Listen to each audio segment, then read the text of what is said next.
This week, a tale of two cities. Will rich and poor ever live side by side in the mother city? We examine the legacy of apartheid's spatial design. Ek is al 26 jaar in Seapoint. En die kinders het daar groot geraak.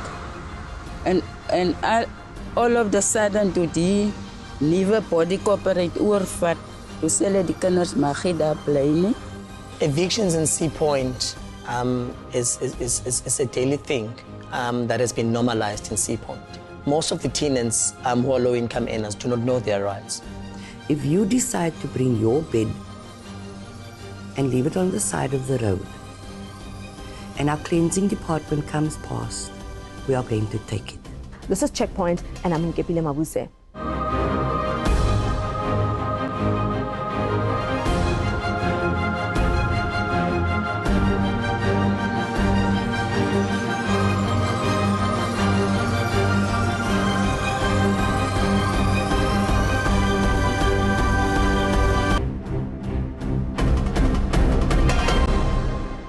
DA Western Cape leader Patricia de Lille resigned at the end of January, announcing her intention to focus on her mayoral duties in the city of Cape Town. Some may say not a moment too soon, as poverty and homelessness remain a pressing problem, with some Cape Town councillors accused of only wanting to serve the privileged.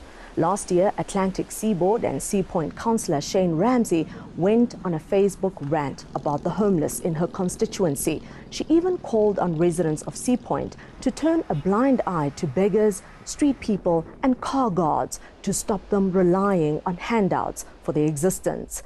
Producer Johan Abrams and cameraman Ashley Market spent the festive season with Seapoint's homeless community to uncover their personal circumstances and find out why the city is dragging its feet in addressing its mandate to deliver on its promises to all the people of Cape Town.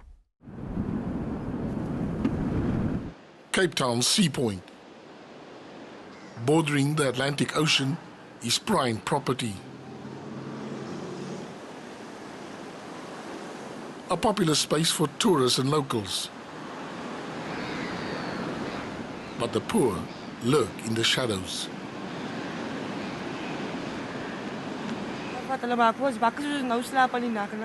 It's about 9 p.m. and Lizanne Alphys and her boyfriend Chrisman Janssen bed down for the night. This is home. It's not always this peaceful. They are often rudely awoken by the long arm of the law.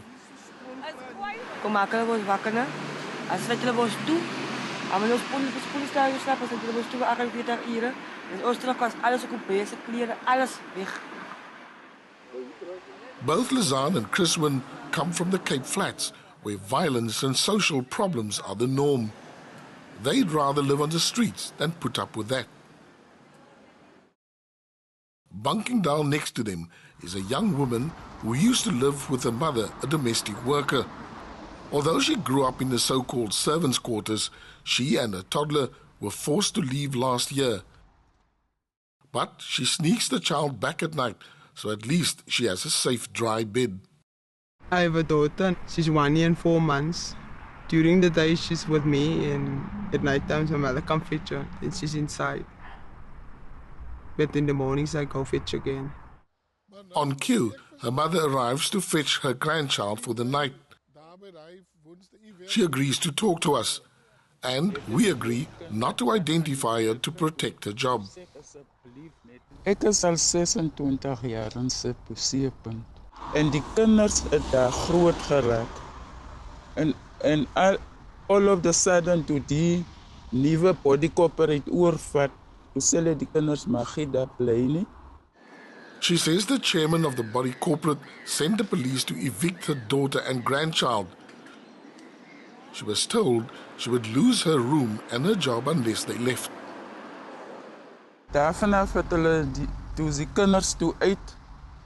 En nou sal op die straat en nou elke aan moet ek die kind uit 'n klok se kant kom haal of halfpas uit moet ek die kind kom haal. Ek voel baie hartseer as 'n ma om te sien my kinders slaap op straat.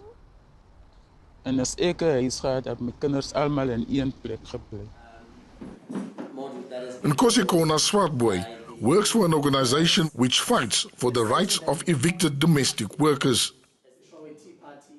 Evictions in Seapoint is a daily thing that has been normalized in Seapoint. Because one, most of the tenants who are low-income earners do not know their rights. And that basically means they can't differentiate an unfair and a fair practice as per the Western Cape unfair practices regulations. And they don't know their rights, and that means that they can be easily exploited. It is illegal to evict anyone under any circumstances without an eviction order. And an eviction order is unlikely to be granted if there are no prospects for the person being evicted to find alternative accommodation. And domestic workers' children, regardless of age, cannot be evicted without a legal eviction order, as has happened in this case. It was an unlawful eviction because as per the law, you're supposed to give one a notice of 3 months for them to find an alternative accommodation. And if they can't find alternative accommodation, they can still go to court and argue in court that they need more time to find alternative accommodation. The Constitution gives a sense of security to the citizens that no one can have their houses demolished or be evicted into homelessness. So there are laws, but the problem is with translating or making sure that everyone or all the tenants are aware of those laws. The destitute of Seapoint are among an estimated 7,000 homeless people who live on the streets of Cape Town, but many wish they were invisible.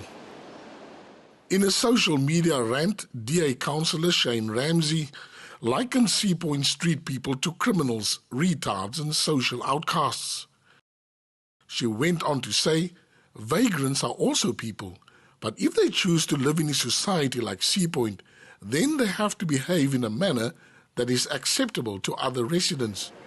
She initially planned a march against what she referred to as grime, during which protesters would walk along the Seapoint promenade, kindly asking those planning to sleep there overnight to move along. Ramsey urged Seapoint residents to not put out their bins the night before collection, since they are treated as buffet tables. She later retracted her comments after they'd been called offensive and racist. The city of Cape Town quickly distanced itself from the councillors' utterances. It is contrary to the city's policies. If you read the city's policies, you will see that we have a specific methodology in working and assisting people living on the street. And so it is unfortunate that it contravenes that. And because it has contravened the policy, not only of the city but of the party, we as the caucus had to make a decision as to hand it over. And so that matter has been handed over not only to our federal officers, but also to the Speaker's office. Quite contrary to Ramsey's views, according to a city survey, most of those who live on the streets come from homes they need to escape. We undertook a study from 2014 to 15 and then was very, very surprised to find that the number one cause of homelessness was not what we thought being unemployed and without a home, was actually domestic violence and sexual abuse. And that was a shocker because the very social fabric was causing people to rather come to the street than to live where they were. The second one was drugs and gangs. After the break, the eviction of domestic workers from so-called maids' rooms compounds the homelessness problem. My landlord take me to court. So the court, first time in the court, they gave me 6 months that I must stay. So my 6 months was finished at the end of November. So I went to appeal again. It's whereby now they said I must be out on the 9th of January. The laws that we have now are postponing evictions, but not entirely stopping evictions.